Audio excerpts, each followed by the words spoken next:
Hi, my name is Seth.yelorda, and I'm an organizational development consultant. I work with individuals and organizations to really help them experience higher levels of performance. And I want to continue this conversation that we started a few days ago around the topic of goal setting. There have been a number of studies that have been released 20, 30 years ago that's really showed the power and the impact of goal setting. That when you set goals as an individual or as a team, that it increases motivation, it increases performance, it leads to higher levels of success. That goal setting really is on some level the secret sauce or that secret key formula to helping you achieve higher levels of performance. That if you're intentional about setting goals, it actually puts you in a stronger position to achieve those goals than other individuals who may not have been as intentional about setting goals themselves. So in this video, I just want to detail the 5 key principles to setting goals. And this is according to a researcher and theorist, Edwin Locke, who a number of years ago did a lot of research on goal setting. And what he says is that there are basically 5 principles that you need to follow with goal setting. Number 1, that the goals need to be clear. That when you set a goal, it has to be measurable, it has to be comprehensive. You may have heard of SMART goals: specific, measurable, achievable, realistic, and time-bound. That when you set a goal, you have to be clear on what that goal is. You just can't say, I want to lose weight, or you just can't say, I want to get a new job, or you just can't say, I want to save money. You have to be really specific and real measurable, and it has to be a comprehensive goal. How much weight do you want to lose?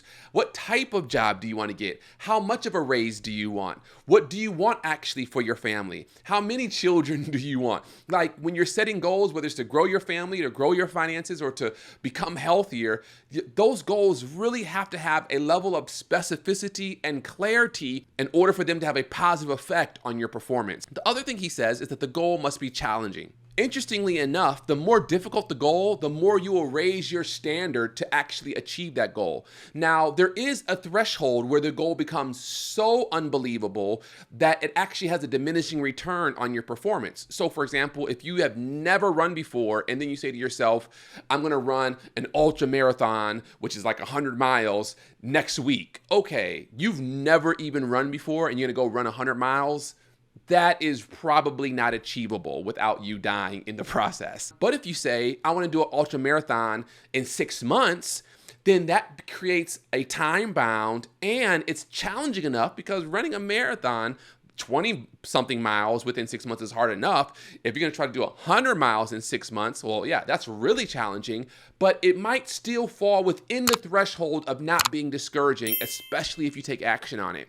So you want your goals to be challenging, but you don't want them to be so challenging that even the idea of it has a negative effect upon your performance and it leaves you, rather than encourage, it leaves you discouraged. So you want your goals to be clear and you also want your goals to be challenging. The third thing he said is that you have to have a level of commitment to reaching those goals. How dedicated are you to actually achieving them? And what does that dedication look like? So not only does the goal have to be clear, but it also has to be challenging and you have to be committed to the goal. Now, commitment goes hand in hand with your values. Why do you want to achieve this goal? If the goal is to run 100 miles, well, why do you want to run 100 miles? If it's to raise money for your child who's dying of leukemia, then you are going to be committed to it. But if it's just for bragging rights to your buddies, that goal may not be strong enough. Your level of commitment may not be strong enough to the why behind that goal for you to actually achieve it. If you go to the doctor and the doctor says, hey, you're dying, and if you don't get your health in order, you only have so long to live, that reality of your mortality may be a strong enough motivator to get you to become committed to that goal. Now, it's different for everyone, but one way to make sure that you are committed to your goals is to really tap into the why behind why you want this goal. What's driving you? How does this goal align with your values? What are your values? And are you clear on those values that are driving this goal? So not only does the goal have to be clear and it has to be challenging, you have to be committed to the goal. And then he said the fourth thing is that you have to receive feedback on the goal. Positive feedback from your family, from your friends, from your community is a strong motivator to help you to continue to press on towards that goal. So if you're trying to lose weight and your friends say, hey, you look like you're losing weight, that positive feedback is going to keep you going. If you stand in the mirror and you can start to see some definition in your shoulders or in your arms, that positive feedback is going to keep you going. If your boss comes and says, hey, I really like how you're doing X, Y, and Z, that positive feedback is going to keep you going.